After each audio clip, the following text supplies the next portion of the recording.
सीधा चलते हैं भीलवाड़ा की ओर, जहां पर कांग्रेस प्रत्याशी सीपी जोशी जनसभा को संबोधित कर रहे हैं। राजस्थान विधानसभा का सदस्य बनने का मौका मिला और मैं राजस्थान विधानसभा में 29 साल की उम्र में एमएलए बन गया। मैं एमएलए इसलिए बन पाया कि मेवाड़ की वो धरती, जिस मेवाड़ की धरती ने आजादी के बाद राजस्थान को बनाने का निर्माण किया, चाहे स्वर्गीय मोहनलाल जी सुखाड़िया हो, चाहे हरदेव जोशी जी हो, चाहे शिवचरण जी माथुर हो, चाहे राम प्रसाद जी नड्डा हो, चाहे गुलाब सिंह जी सत्तावत हो, चाहे हीरालाल जी देवपुरा हो, चाहे तांबी साहब हो, चाहे गिरधारी लाल जी व्यास हो, चाहे रमेश चंद्र जी व्यास हो, कितने ही नाम लेने हो, उन सब लोगों ने आजादी के समय में मालिक लाल जी वर्मा और उनके नेतृत्व में काम किया और आजादी के बाद मेवाड़ में कांग्रेस पार्टी को मजबूत किया। उस कांग्रेस पार्टी के मजबूती के कारण एक कॉलेज से निकलने वाला साधारण घर का आदमी 29 साल की उम्र में एमएलए बन सका। आज मेरी उम्र 74 साल है।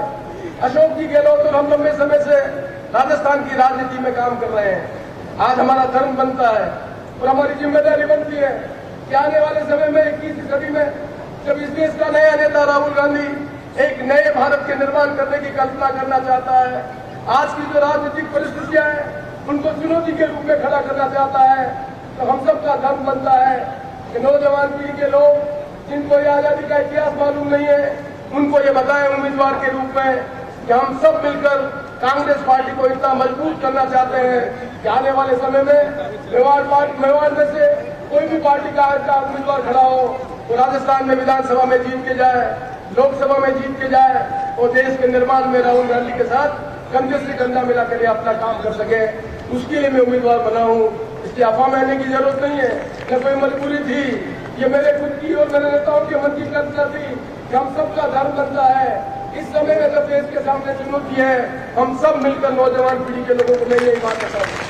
आज लोग कहते हैं भगवान राम का मंदिर बनाया है, मैं नौजवान पीढ़ी को याद दिलाना चाहता हूँ आजादी के बाद कांग्रेस पार्टी के राष्ट्रपति राजेंद्र प्रसाद जी ने किसकी कल्पना की थी? इस देश की लोगों की भावना समझकर सोमनाथ का मंदिर बनाया था। सोमनाथ के मंदिर का निर्माण करने का काम कोर्ट का आदेश नहीं था, कांग्रेस पार्टी के लोगों के नेतृत्व करने वाले लोगों के मन में कल्पना थी। इस देश के लोगों की धार्मिक आस्था है, हमारा धर्म बनता, हमारा कर्तव्य बनता है। हमने सोमनाथ का मंदिर बनाया और सोमनाथ का मंदिर बनाने से 1947 से लगाकर 2014 तक इस देश में शिक्षा के क्षेत्र में, स्वास्थ्य के क्षेत्र में, कृषि के क्षेत्र में, विज्ञान के क्षेत्र में यदि पंडित जवाहरलाल नेहरू नेता बनकर नीतियां नहीं बनाते, देश का निर्माण करने का काम नहीं करते, तो आज जो हम दुनिया में अपना सर उठा के खड़े हुए वो काम हम नहीं करते। हमने वो काम भी किया और एक राजनीतिक कार्यकर्ता के रूप में कांग्रेस पार्टी ने अपने उत्तरदायित्व का निर्माण किया और देश का निर्माण करने का काम किया। हिसाब किताब लगा के उठे देख ले, आजादी के समय लोगों की उम्र क्या थी? 35 साल की उम्र थी। आज लोगों की उम्र कितनी है? 75 साल की है। शिक्षा के क्षेत्र में क्या स्थिति थी? आज शिक्षा के क्षेत्र में क्या स्थिति है? क्या हमारे गेहूं पैदा होता था? हमने हरित क्रांति की थी, आज गेहूं पैदा बढ़ा काम कर रहे हैं। हमने श्वेत क्रांति की थी, जिसके आज दूध में बने हुए। हमने अंटार्कटिका में जाने की कल्पना की, हमने परमाणु बम बनाने की कल्पना की थी, पर साथ में हमने सोमनाथ का मंदिर भी बनाया था। इन्होंने तो मंदिर बनाया है, कोर्ट के कहने से बनाया है। भगवान राम का मंदिर अयोध्या में पहले बनना था। अटल बिहारी वाजपेयी भी देश के प्रधानमंत्री थे, इनको भी सरकार ने काम करने का मौका मिला था, पर कोर्ट के कारण नहीं बना था। और कोर्ट के कारण बना तो अशोक गहलोत जी देश के प्रधानमंत्री हो, गोविंद डोटासरा जी देश के प्रधानमंत्री हो, जूली साहब देश के प्रधानमंत्री हो, तब भी मंदिर का निर्माण होता। लेकिन सोमनाथ का मंदिर हमने कोर्ट के निर्णय से नहीं किया। हमने अपना धर्म निभाया है, इस देश में नीति बनाकर देश का निर्माण करने का काम किया है। हमारे नेताओं के मन में कल्पना थी ये देश विविधताओं का देश है, उत्तर दक्षिण पूर्व पश्चिम, अलग अलग धर्म को मानने वाले, अलग अलग संस्कृति को मानने वाले, अलग अलग भाषा को बोलने वाले, उन लोगों के लिए हमने संसदीय लोकतंत्र को अपनाया है। पंडित जवाहरलाल नेहरू के मन में कल्पना होती, देश के नेताओं के मन में कल्पना होती तो हम राष्ट्रपति प्रणाली लागू कर सकते थे, हमें कितने रोका नहीं था। पर हमारे मन में कल्पना थी इस देश में राजनीतिक आधार पर अलग अलग पार्टी के लोग अपनी विचारधारा के आधार पर अपने अपने उम्मीदवार खड़ा कराएंगे। प्रदेश में एमएलए का उम्मीदवार बनाएंगे, सांसद का उम्मीदवार बनाएंगे। जिस पार्टी का बहुमत बनेगा उस पार्टी का प्रतिनिधि का मुख्यमंत्री बनेगा, जिस पार्टी का बहुमत बनेगा उसके सांसद प्रधानमंत्री बनेंगे। ये संसदीय लोकतंत्र को अपनाने के कारण इस देश में हमको एक रख सके। एक आज बंगलोर का एमपी बनता है, केरल का जो एमपी बनता है, नॉर्थ ईस्ट का जो एमपी बनता है, भीलवाड़ा का एमपी बनता है, सबकी समस्याएं अलग अलग हो चुकी है। पर चुने हुए प्रतिनिधि का जिम्मेदारी बनती है अपने इलाके की समस्याओं का निराकरण करने का काम करे। उस नेता में संसद में उतना ताकत होनी चाहिए, अपने पार्टी के नेता को कह सके कि मेरे इलाके में तकलीफ है, उसको दूर करना पड़ेगा और व्यवस्था करनी पड़ेगी। और मुझे कहते हैं गर्व है, जब 2009 में मैं ही कोर्ट से नागपुर में हार गया था, तब अशोक जी गहलोत तो सबने मिलकर निर्णय किया था मुझे सांसद का चुनाव लड़ना पड़ेगा। मैं आया था, चुनाव लड़ा था भीलवाड़ा से। तब मुझे नहीं मालूम था कि मैं मंत्री बनूंगा, मैंने कभी सोचा भी नहीं था। और मैंने कहा कि इस इलाके में मैंने देखा है, मेरे भी पारिवारिक रिश्ते भीलवाड़ा में है, मेरे भी ग्रैंडफादर की जमीन यहाँ पर है। मैंने यहाँ पर देखा कि भीलवाड़ा में ट्रेन से पानी आता है। मैंने यहाँ पर देखा कि 3-4 किलोमीटर पर सिर पे पानी लेकर वहां पर माता बहने आती है। तब मैंने कहा था कि तुम्हें भीलवाड़ा का पानी का काम नहीं कर पाया तो मैं तुम्हारा वोट मांगने नहीं आऊंगा। पर भीलवाड़ा के लोगों के आशीर्वाद से, मेरे पार्टी के नेताओं के आशीर्वाद से मुझे न केवल सांसद आपने बनाया, पर पहली बार सांसद बनने के बाद 100 करोड़ के देश में एक साधारण वर्ग के आदमी को हमारे नेताओं ने मिलकर देश के अंदर मंत्री बनाने का काम किया। और मैं मंत्री नहीं बनता तो पानी का काम नहीं कर सकता था। और पानी का काम करने के लिए योजना बनानी पड़ती है, फिर तीसरी गति करनी पड़ती है। एक भीलवाड़ा जैसे जिले में पीने के पानी के लिए भारत सरकार के मनमोहन सिंह जी प्रधानमंत्री के साथ, अशोक जी गहलोत मुख्यमंत्री के साथ मिलकर 5,000 करोड़ रुपए की योजना स्वीकृत कराई है। आज जो भाषण दे रहे हैं ये प्रमोद जी बैठे हुए हैं, पुराने अखबार निकाल देना। किन लोगों ने कोटा में विरोध किया था, किस पार्टी ने धरना लगाया था, मैं बड़ी गंभीरता से कहना चाहता हूँ। जब संबंध में पानी आने की बात कर रहे थे तो भारतीय जनता पार्टी के लोग कोटा में जो आज बैठे हुए हैं, जो नेता बने हुए हैं, उन्होंने धरना लगाया था कि कोटा में पानी नहीं जाना चाहिए। आज पानी के लिए जल जीवन मिशन है, उस समय तो जल जीवन मिशन नहीं था। पैसा कहां से आया था? राजस्थान सरकार और भारत सरकार ने मिलकर पैसा देने का काम किया।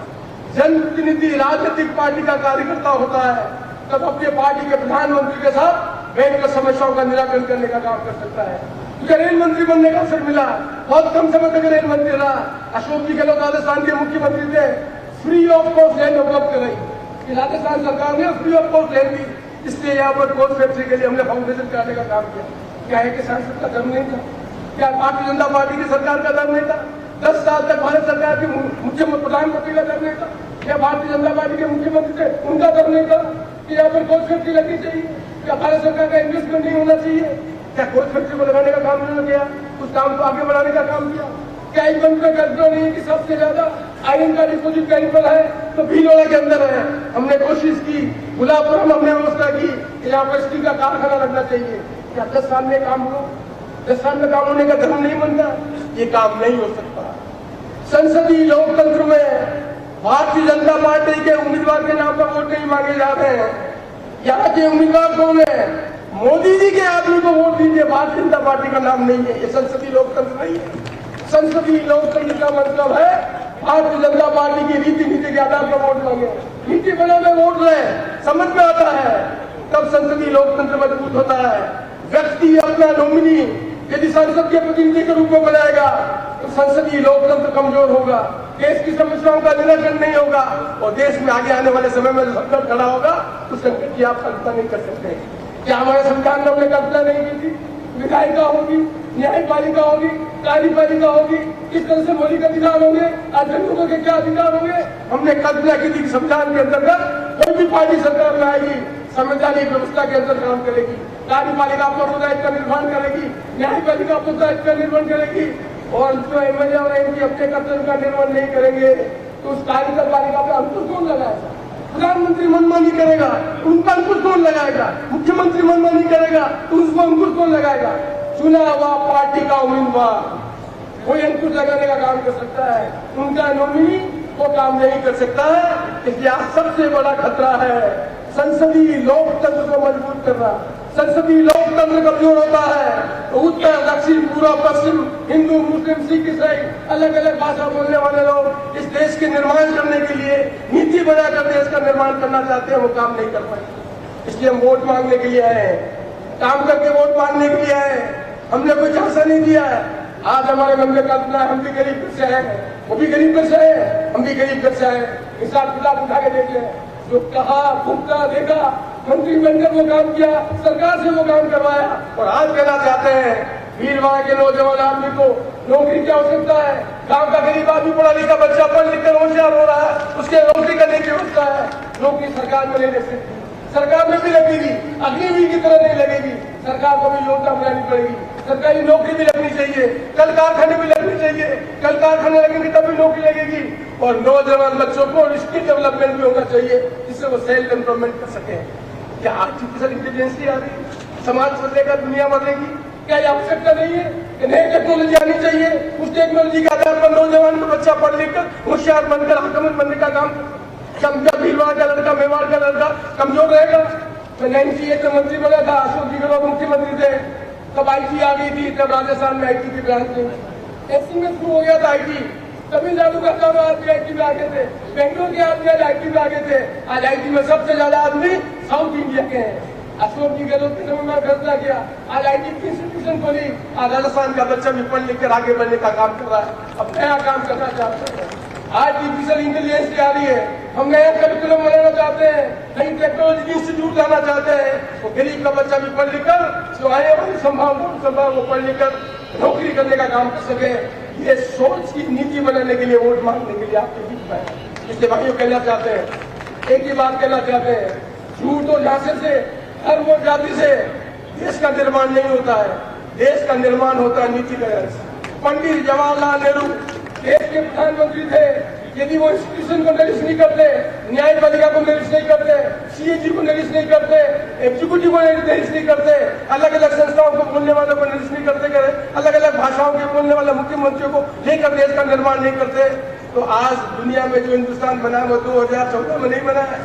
1947 से लगाकर 2014 तक भारत का निर्माण करने का काम कांग्रेस पार्टी के नेताओं ने किया है, नीति बनाकर किया है, और आगे भी ये काम करने का काम करेंगे। कायम बात, हिम्मत और हौसले के साथ राहुल गांधी हिंदुस्तान के उत्तर से लगाकर दक्षिण, पूर्व से लगाकर पश्चिम क्यों घूम रहे हैं?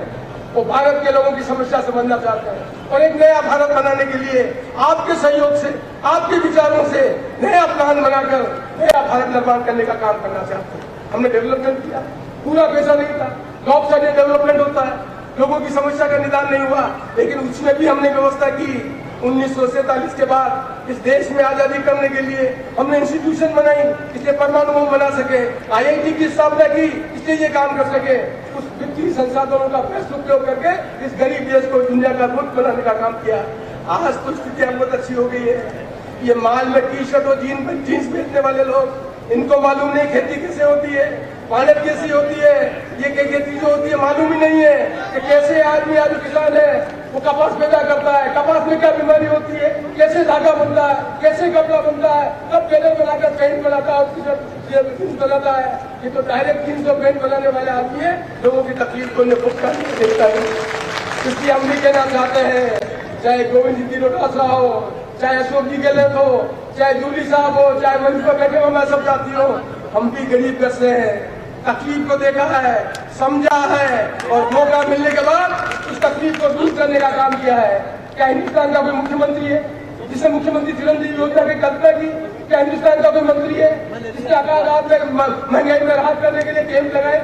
अशोक गहलोत जी के मन में कल्पना थी, गरीब आदमी की तबाही हो जाती है, पैसा नहीं होता, तकलीफ में उसके लिए, कैंसर की बीमारी के लिए हो जाता है, कोरोना में तकलीफ हो जाती है, पूरा का राहत का खजाना गरीब आदमी के लिए छोड़ दिया, बता दिया कि ये योजना भी दुनिया में चल सकती है। ये सोच किसके पास होगा?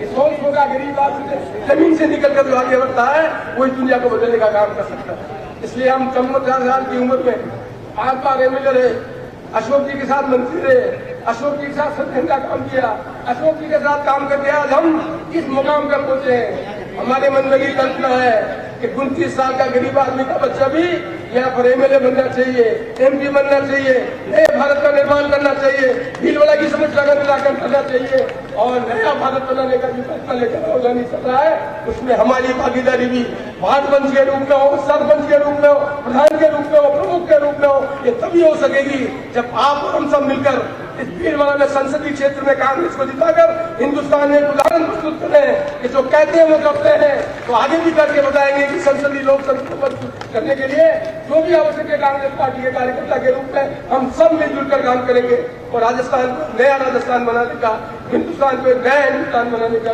आपके सब सहयोग से इस संसदीय लोकतंत्र को मजबूत करेंगे। इसी बात का वोट मांगने के लिए आए हैं और मुझे कहता हुआ प्रसन्नता है कि इस वोट मांगने की अपील करते समय राजस्थान प्रदेश कांग्रेस कमेटी के अध्यक्ष गोविंद डोटासरा जी धीरे जी कह रहे ऊपर ऊपर समझता नहीं, मुझे ऊपर ऊपर करेंगे तो पता लगे मेरा अध्यक्ष कितने अच्छे थे और हम सब के जो सबसे गंभीर हिंदुस्तान के जो मुख्यमंत्री है उसको भी गलत किया है, तो मेरे लिए बहुत प्रसन्नता की बात है इस अवसर में उनकी उपस्थिति में आप सबके भरोसे साधन हो या नहीं हो, घोड़ा गाड़ी हो या नहीं हो, एमएलए का उम्मीदवार हो या नहीं हो, व्यक्तिगत जगह हो या नहीं हो, तो तिरंगे झंडे के शान के लिए हम बूथ में इतने वोट दिलाएंगे कि लोगों को याद रख सके कि हिंदुस्तान में कांग्रेस का उम्मीदवार भी भीलवाड़ा में जीतकर संसदीय लोकतंत्र को मजबूत कर सकता है। इन्हीं सब शब्दों के साथ आप सबका बहुत बहुत आभार और माननीय हमारे मंच पर जो नेता बैठे हैं उनका आभार और तीनों नेता जो समय निकाल के आए उन सबका भी मैं बहुत बहुत आभार व्यक्त करता हूँ। धन्यवाद, नमस्कार। बहुत बहुत